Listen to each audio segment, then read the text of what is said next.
O ministro Alexandre de Moraes foi sancionado pelos Estados Unidos. O STF disse que irá ignorar as sanções. Gilmar Mendes declarou que o STF seguirá firme. Mas e se o governo brasileiro orientar os bancos a descumprirem a Lei Magnitsky? Eu sou Dória Aragão e hoje vou explicar algo que pode desencadear a maior crise financeira da história do Brasil. O que acontece quando um país desafia diretamente o sistema de sanções americanos? Vou mostrar os mecanismos de retaliação que os Estados Unidos têm à disposição, os precedentes históricos e por que essa decisão pode transformar o Brasil profundamente. Fiquem até o final, porque isso pode afetar cada real na conta de vocês. Em 1º de agosto de 2025, algo inédito aconteceu na política brasileira. Pela primeira vez na história, o ministro do STF foi sancionado pelos Estados Unidos sob a Lei Magnitsky. A reação foi imediata e desafiadora. Alexandre de Moraes declarou: o STF irá ignorar as sanções praticadas. Este relator irá ignorar as sanções praticadas e continuará trabalhando. Gilmar Mendes foi ainda mais longe. O STF não se intimidará diante das ameaças dos Estados Unidos e disse que a independência do poder judiciário brasileiro é um valor inegociável. O que vimos foi uma blindagem institucional completa. Luiz Barroso, presidente do STF, disse que a corte seguirá firme no cumprimento de suas funções. Flávio Dino declarou total apoio. O próprio STF emitiu nota institucional defendendo Moraes. Até o procurador-geral da República, Paulo Gonet, e o advogado-geral da União, Jorge Messias, saíram em defesa. É uma solidariedade institucional que pode ter um preço financeiro devastador. Agora, imagine se o governo Lula, pressionado pela blindagem do STF, decida ir além das palavras. Imagine que obrigue os bancos brasileiros a descumprirem as sanções, que instrua o Banco Central a não colaborar com os bloqueios de ativos. Imagine que o Brasil oficialmente declare: não reconhecemos a Lei Magnitsky dentro do território nacional. Bancos brasileiros não cumprirão essas determinações. Isso não é ficção, é exatamente o que alguns países já tentaram fazer. E eu vou te mostrar exatamente o que aconteceu com eles. Quando o país desafia as sanções primárias da Lei Magnitsky, os americanos ativam algo que é chamado de Protocolo de Destruição Total. É uma segunda linha de ataque criada especificamente para quebrar países rebeldes. É como se fosse uma guerra em duas frentes. Primeiro, eles atacam a pessoa sancionada. Depois, atacam quem protege essa pessoa. E o Brasil inteiro pode acabar virando alvo disso. Vou explicar cada uma das armas dessa máquina de guerra financeira. A primeira arma são as sanções setoriais contra o sistema bancário brasileiro. É como se os americanos cortassem todas as artérias que ligam o Brasil ao sistema financeiro mundial. O mecanismo funciona assim: eles criam uma lista negra secundária. Se bancos brasileiros conscientemente descumprirem sanções do Magnitsky, entram automaticamente nessa lista. E aqui está o truque perverso: não precisam sancionar todos os bancos, basta sancionar 2 ou 3 bancos. Imaginem o Banco do Brasil sendo incluído na SDN List. Resultado: o banco não pode fazer mais correspondent banking com qualquer banco americano, não pode processar pagamentos em dólares, não pode participar de financiamentos de comércio exterior. Mas a coisa fica ainda pior. Por causa da regra de contaminação, qualquer banco brasileiro que fizer negócios com o Banco do Brasil sancionado também fica sob suspeita. É como uma doença que se espalha pelo sistema inteiro. 48 horas, todos os grandes bancos brasileiros estariam isolados. Itaú, Bradesco, Santander, todos cortados do sistema financeiro global. É a morte clínica do sistema bancário nacional. Protocolo de escalada automática. Aqui está o que torna essa arma tão terrível. Ela tem escala automática. Os americanos criaram um protocolo que funciona como uma máquina de guerra sem piloto. No dia 1, o primeiro banco é sancionado. No dia 3, bancos correspondentes americanos cortam relação. No dia 7, sistemas de pagamentos internacionais bloqueiam transações. No dia 15, bancos europeus cortam relações por medo de contaminação. No dia 30, o sistema bancário brasileiro está completamente isolado. É uma máquina que funciona sozinha, não precisam de nova decisão política. Tudo acontece automaticamente. E aí entra um efeito dominó tecnológico, o apagão digital. A segunda onda de ataques vem pelas empresas de tecnologia. E aqui está onde a coisa fica verdadeiramente aterrorizante. Amazon Web Services hospeda 60% da infraestrutura digital dos bancos brasileiros. Microsoft fornece sistemas operacionais para quase todos eles. Oracle roda base de dados. Cisco conecta as redes. VMware virtualiza todos os servidores. Quando um país é marcado como não compliance com sanções, essas empresas entram em pânico total. Não porque odeiam o Brasil, porque tem terror de perder acesso ao mercado americano. A Amazon fatura 500 bilhões de dólares por ano, sendo que 70% disso vem dos Estados Unidos. Ela não vai arriscar esse negócio para proteger alguns bancos brasileiros. É uma matemática simples. Vou descrever exatamente como seria o apagão tecnológico. Na semana 1, o serviço de hospedagem da Amazon anuncia revisão de compliance, que é um eufemismo para vamos ter que cortar vocês. Bancos brasileiros têm 30 dias para migrar de servidores. Na semana 2, a Microsoft cancela as licenças de Windows Server. A Oracle bloqueia atualizações de segurança e a Cisco para com suporte técnico. Na semana 3, 3, a Google bloqueia as APIs de pagamento. A Apple remove os aplicativos bancários dos sistemas da App Store. Samsung Pay para de funcionar. Na semana 4, toda a infraestrutura tecnológica dos bancos brasileiros está em colapso. Até o Pix pode parar de funcionar com isso. Cartões de crédito, então, nem se fala, quase todos de bandeira americana. A Internet Bank completamente sai do ar. É como se alguém desligasse a eletricidade de todo o sistema financeiro nacional simultaneamente. A segunda arma poderosa é o sequestro das reservas internacionais brasileiras. E aqui vem uma informação que vai chocar vocês. O Brasil tem 370 bilhões de dólares em reserva. Sabem onde 280 bilhões estão guardados? Em bancos americanos, europeus e treasuries do governo americano. É como guardar suas economias justamente na casa do inimigo. Os americanos não chamam isso de confisco. Eles usam termos técnicos, investigação de compliance, revisão de origem de fundos, auditoria de antilavagem, mas o resultado é o mesmo, o dinheiro fica totalmente congelado. O processo funciona mais ou menos assim. O Treasury Department, o Departamento do Tesouro, abre uma investigação administrativa sobre as reservas brasileiras. Alegam suspeita de que o dinheiro pode ser usado para facilitar violações das sanções aplicadas pela Lei Magnitsky. Durante a investigação, que pode durar anos, as reservas ficam totalmente bloqueadas. O Brasil não consegue acessá-las, não consegue vender os títulos do Tesouro Americano que possui, não consegue movimentar qualquer tipo de depósito. É como se o Brasil acordasse um dia e descobrisse que 75% das suas reservas internacionais viraram papel de parede. Do dia para a noite, o país fica sem capacidade de defender a sua moeda. A terceira arma, a desconexão do sistema SWIFT, é a arma nuclear do sistema financeiro internacional. SWIFT não é americano, ele é belga, na verdade, mas está totalmente dominado pelos americanos. Ele tem poder de veto sobre qualquer tipo de decisão, e quando os americanos pressionam, os europeus sempre cedem. O processo tem 3 fases. Primeiro, fazem a ameaça. SWIFT está revisando a participação de bancos brasileiros devido a violações de compliance de sanções. É um tiro de advertência. Bancos internacionais ficam apavorados, começam voluntariamente a reduzir transações com o Brasil. É como se o Brasil começasse a ficar com lepra financeira. Segundo, começam o isolamento seletivo. Bancos brasileiros ainda podem usar o SWIFT, mas com muitas restrições. Transações começam a demorar muito mais do que o tempo normal, e os custos ficam ainda maiores para as transações vindas do Brasil. É como se transformassem todas as autoestradas em estradas de terra e completamente esburacadas. Você ainda consegue chegar no seu destino, mas vai demorar 3, 4 vezes mais tempo, além de custar muito mais caro. E o terceiro, se o Brasil continuar resistindo à desconexão total, bancos brasileiros são simplesmente expulsos do sistema SWIFT. Resultado, o Brasil vira uma ilha financeira sem poder negociar com qualquer lugar do mundo. Não consegue receber pagamentos de exportações, não consegue pagar importações realizadas. O comércio internacional brasileiro para completamente, entrando em total colapso. A quarta arma, transformar commodities brasileiras em produtos tóxicos. É uma arma de destruição massiva econômica. O Brasil exporta 280 bilhões de dólares por ano. 65% são commodities. Soja, milho, café, minério de ferro, petróleo. Imaginem se esses produtos virassem radioativos comercialmente. Ou seja, ninguém poderia comprar do Brasil sem sofrer algum tipo de sanção dos Estados Unidos. Os americanos criam o que chamam de lista de contaminação comercial. Qualquer empresa que comprar commodities brasileiras, enquanto o Brasil proteger sancionados pela Lei Magnitsky, pode ser também sancionada. É uma estratégia de terror psicológico. Eles não precisam sancionar todas as empresas. Basta sancionar 2 ou 3 grandes, como exemplo, que todas as demais irão seguir. Imagine que sancionem as americanas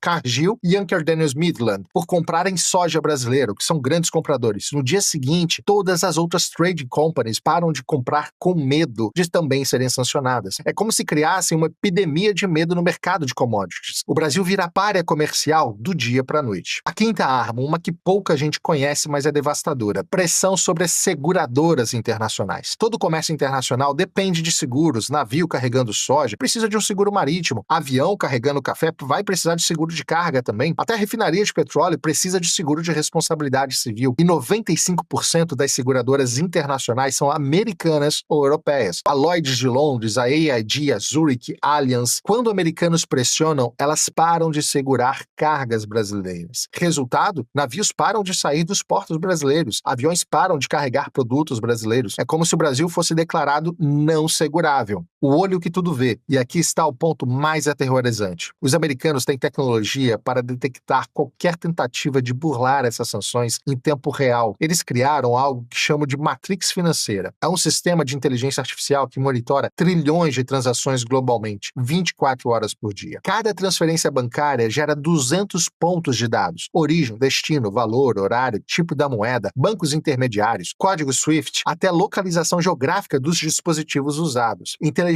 artificial processa esses dados em tempo real. Machine Learning identifica padrões suspeitos. Se você transferir dinheiro para alguém sancionado usando um banco intermediário lá em Singapura, eles detectam em apenas 30 segundos. Mas vai além da tecnologia. Eles criaram uma rede de informantes digitais. Exchanges de criptomoedas, por exemplo, reportam transações suspeitas. Fintechs vão compartilhar dados de compliance e até empresas de cartão de crédito também viram espiões. É como se cada transação financeira no mundo fosse monitorada por um exército de algoritmos e também de delatores digitais. Para entender o poder dessa arma, veja o que fizeram com a Rússia em 2022. Em 72 horas, destruíram a economia russa. No dia 1, sancionaram os bancos russos. No dia 2, cortaram acesso ao SWIFT. No dia 3, congelaram 300 bilhões em reservas do Banco Central Russo. Resultado? O rublo desvalorizou 50% em uma semana. A inflação disparou 20%. O PIB do país contraiu 8% só no primeiro ano. E aqui está o detalhe principal. A Rússia teve 15 anos para se preparar para essas sanções. Criou sistemas alternativos, acumulou ouro, fez parcerias com a China e, mesmo assim, a economia russa foi praticamente devastada. Vou dar exemplos mais detalhados de países que desafiaram o sistema americano. O caso do Irã, a lição de resistência. Entre 2010 e 2018, o Irã tentou resistir às sanções nucleares, criou um sistema bancário alternativo, usou permuta de mercadorias e até criou uma moeda digital própria. Os americanos responderam com sanções secundárias massivas, cortaram qualquer empresa que fizesse negócio com o Irã do sistema financeiro americano. O resultado veio em números. O PIB iraniano caiu 25% em 5 anos. A moeda se desvalorizou 90%. As importações caíram 80%. O país quase entrou em um colapso social. Só em 2018, o Irã capitulou e aceitou negociar um acordo nuclear. Mesmo assim, muitas sanções continuam até hoje. Outro caso da Venezuela, uma morte lenta. Venezuela tentou proteger funcionários sancionados usando bancos privados e empresas estatais. Os americanos escalaram gradualmente. Primeiro sancionaram Maduro, depois ministros, depois toda a PDVSA, que é a principal estatal petroleira da Venezuela, além do Banco Central e finalmente toda a economia venezuelana. O resultado disso é mais do que conhecido, né? O PIB venezuelano caiu 75% em 8 anos. A hiperinflação destruiu a moeda. 7 milhões e meio de venezuelanos deixaram o país, o que é 25% de toda a população. A Venezuela hoje é um cadáver econômico. Hoje produz apenas 10% da sua capacidade, o que antes eram 3 milhões de barris de petróleo por dia, hoje são apenas 300 mil.